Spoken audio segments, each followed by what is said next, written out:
When you first start off in any racing game, getting started is normally a lot more difficult than you might think. And for some people, it might be down to simple things like just being in the wrong car. This video is directed for those that are new to Gran Turismo Sport and who are also looking to improve their driving skills and want to know what are the best cars for learning different types of driving. So for this video, I chose vehicles from all sorts of different drive configurations, including front-wheel drive, all-wheel drive, and rear-wheel drive.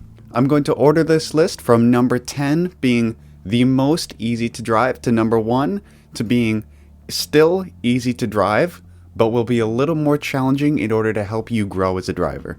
Let's start off with some easy front-wheel drive cars. Number 10 is the Volkswagen Golf GTI Mark 7. This is a very easy road car, and it was very good for me in terms of getting to know just how Gran Turismo Sport's handling model works, and do a few laps around a complicated track like the Nürburgring, but go slowly.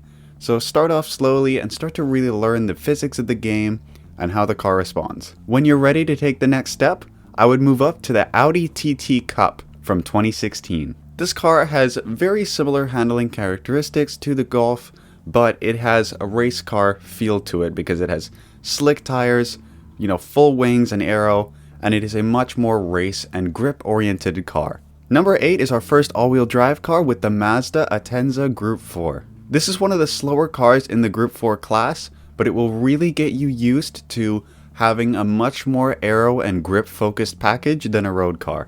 Number 7 is the Ford Mustang Group 4. This is one of my favorite cars in Gran Turismo Sport because it is so well balanced. For a first rear-wheel drive car, it may seem a little intimidating, but the Mustang Group 4 really does a fantastic job of teaching you how a rear-wheel drive car behaves in a simple and neutral balanced manner. Number 6 would be the BMW M4 Group 4. This car is very similar to the Mustang Group 4 in terms of handling characteristics, but it is much more lightweight, which will add a little more oversteer into the mix.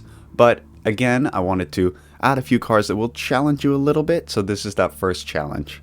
Next up, number 5, we have the Chevrolet Corvette Group 4. This is when you're starting to get into you feel more comfortable with Group 4 cars and rear-wheel drive cars. You step into the Corvette Group 4. Because the Corvette has a very, very quick turn-in response and is a little more tail-happy at high speeds. So once you feel more comfortable with the earlier cars on this list, step into the Corvette Group 4. Next up, when you really want to try and master oversteer and rear-wheel drive dynamics, the Chevrolet Corvette Z01 1LE is perfect for you.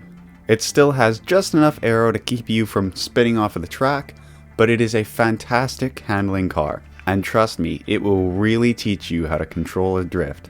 Next up, we have the AMG GT3 from 2016. This car is very good at teaching you dynamics of a Group 3 car, which has much more horsepower than a Group 4 car, and definitely is not as able to slam the gas down as soon as possible. You will need to learn throttle control and master that before you can perfect driving the AMG GT3. Speaking of throttle control, let's talk about mid-engine vehicles. And there's no better vehicle to teach you that than the 1995 Porsche 911 Carrera RS CS. This car is low power, but very good in terms of grip and handling, and has a very rear-biased weight setup. Taking this car around a racetrack will really help teach you the dynamics of a mid-engine rear-wheel drive car. And I personally found to leave the tuning setup of this car alone, it drives incredibly well stock, and it will really teach you how to carry the back end of a rear-wheel drive mid-engine car. Number 1, we have the Ford Mustang Group 3 road car. This is a very rare car to find, but it is a very good car in terms of balancing everything in this video. It has great grip, it still has the ability to kick the back end of the car out if you're not careful, and it has fantastic turn-in. All of these combined into one make this car a perfect car for beginners who are starting to get into the little more intermediate step and want to really master their driving skills.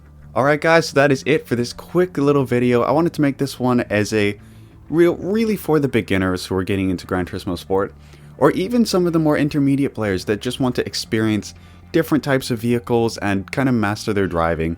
These are the 10 vehicles that I think are perfect for that. Alright, so that is it for this one. If you enjoyed this video, please leave a like and consider subscribing to the channel. And I will see you guys in the next video.